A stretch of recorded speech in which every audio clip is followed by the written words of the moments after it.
Bueno, el libro de Hebreos es casi como una intervención de emergencia. Fue escrito para un grupo de creyentes del primer siglo que, sintiéndose presionados, desanimados, que estaban a punto de tirar la toalla y abandonar su fe. Y es una carta apasionada, con un mensaje súper claro. ¡Ey! Esperad un momento, no os deis la vuelta, porque el camino que habéis tomado ahora es muchísimo mejor. A ver, pongámonos en su piel por un segundo. De repente abrazas una nueva fe y por ello te ves apartado de tu comunidad, de tus tradiciones, de tu lugar de culto, de todo. Echas de menos la grandeza del templo, los rituales de siempre, y claro, te preguntas, oye, ¿y si me he equivocado? Pues justo esa es la crisis, el meollo de la cuestión que aborda esta carta. Así que para desgranar todo esto, vamos a hacer un pequeño recorrido. Primero veremos bien esa crisis de fe, luego nos meteremos de lleno en por qué este nuevo camino es, según el autor, superior, y al final, claro, veremos cómo se aplica todo esto en el día a día. Vale, para captar la urgencia de verdad es clave el contexto. Estamos hablando de una carta para creyentes hebreos, y ojo, probablemente escrita justo antes de que el templo de Jerusalén fuera destruido en el año 70. Para esta gente el templo no era solo un edificio, era el centro visible de todo su universo espiritual. Y aquí entra un concepto fundamental, la palabra clave para entender Hebreos: pacto. ¿Qué es un pacto? Pues pensemos en ello como un acuerdo sagrado, un testamento. La idea central de la carta es que el antiguo pacto estaba bien, claro que sí, pero no era el final del camino. Era como la preparación para algo mucho más grande, un pacto nuevo y superior. Y fíjate, el propio texto lo deja clarísimo. Esta es la tesis de todo el libro. No es que lo de antes estuviera mal, para nada. Es que simplemente no era la versión definitiva. Era una fase necesaria, sí, pero hacía falta algo más completo, algo basado en mejores promesas. Vale, con esta idea en mente, el autor empieza a construir su caso. ¿Y cómo lo hace? Pues comparando. Compara a Jesús con dos pilares del sistema antiguo. Por un lado, los profetas, los que traían la palabra de Dios, y por otro, los ángeles, esos mensajeros superpoderosos. Y la comparación es brutal.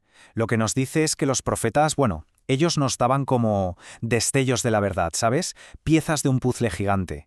Pero Jesús es el puzzle completo, la imagen final. No es que traiga un mensaje de Dios, es que Él es el mensaje. La revelación total. Y con los ángeles pasa algo parecido. Son impresionantes, poderosos, sí, pero no dejan de ser espíritus ministradores, o sea, siervos creados. La diferencia clave es que a ningún ángel se le dijo jamás «tú eres mi hijo». Ese título, esa posición de heredero, eso es exclusivo de Cristo. Lo pone en otro nivel, ¿no? Totalmente. Bien, y ahora llegamos a la siguiente comparación. Y esta sí que era fuerte para la gente que leía esto por primera vez. Hablamos de Moisés. No era una figura cualquiera, era el gran libertador, el que les dio la ley, el héroe nacional por excelencia. Y aquí la distinción es sutil pero potentísima. Fíjate en la preposición. Moisés fue un siervo fiel en la casa de Dios, formaba parte de ella. Pero Cristo es el hijo fiel sobre la casa de Dios. Él no es parte de la casa, Él es el dueño, el heredero. Es una diferencia de estatus, de autoridad, abismal. El propio texto lo subraya para que no haya dudas. Y ojo, no se trata de quitarle mérito a Moisés, ni mucho menos. Se trata de poner cada cosa en su sitio y entender el rol único y superior de Cristo como el Hijo, el que está por encima de todo. Y con esto llegamos al núcleo duro del argumento de Hebreos, el sacerdocio. Pensemos en esa gente que echaba de menos el templo, los rituales. Para ellos, esta era la gran pregunta. Necesitaban entender por qué este nuevo camino les daba un acceso a Dios que el sistema de siempre simplemente no podía ofrecer. El autor muy claramente pone sobre la mesa tres problemas, tres limitaciones del sacerdocio de toda la vida. Primero, era temporal. Lógico, los sacerdotes se morían. Segundo, eran imperfectos, o sea, eran pecadores como los demás y tenían que ofrecer sacrificios por ellos mismos primero. Y tercero, y esto es clave, los sacrificios de animales solo cubrían el pecado, no lo quitaban de raíz. Y para que esto se entienda bien, el libro usa una analogía que es genial. Es como si los sacrificios de animales fueran pagar los intereses de una deuda, año tras año. ¿Te mantiene a flote? Sí, pero la deuda principal, el capital, sigue ahí. Nunca la liquidas. En cambio, el sacrificio de Cristo es como pagar la deuda entera. ¡Zas! Cancelada. De una vez y para siempre. Así que la palabra clave aquí es definitivo. El sistema antiguo se repetía y se repetía precisamente porque no era perfecto. En cambio, lo de Cristo es una vez para siempre. ¿Por qué? Porque Él es perfecto. Era a la vez el sacerdote sin pecado y el sacrificio perfecto. Lo tenía todo. Vale, después de toda esta parte que es bastante densa, la carta pega un giro. Pasa de la teoría, de lo que hay que creer, a la práctica, a cómo hay que vivir. Y para hacerlo, curiosamente, mira hacia atrás, a lo que muchos llaman el Salón de la Fama de la Fe, en el capítulo 11. Y lo hace para demostrar algo súper importante. Y el punto es este, y es fundamental.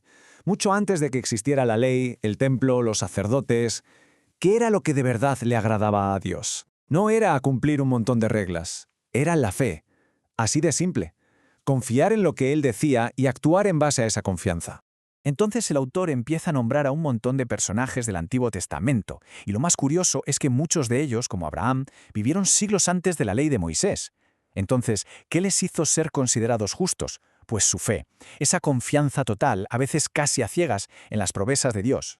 Y este mensaje tuvo que ser un bálsamo para los que leían la carta. Se sentían perdidos, sin su templo, sin sus raíces, y de repente les dicen: tranquilos, los más grandes héroes de la fe siempre se sintieron así, como extranjeros, como peregrinos, porque su verdadero hogar, su verdadera patria, no estaba aquí en la tierra. Así que con todos esos ejemplos en mente, con esa gran nube de testigos animando desde la grada, por así decirlo, la carta llega a su conclusión práctica.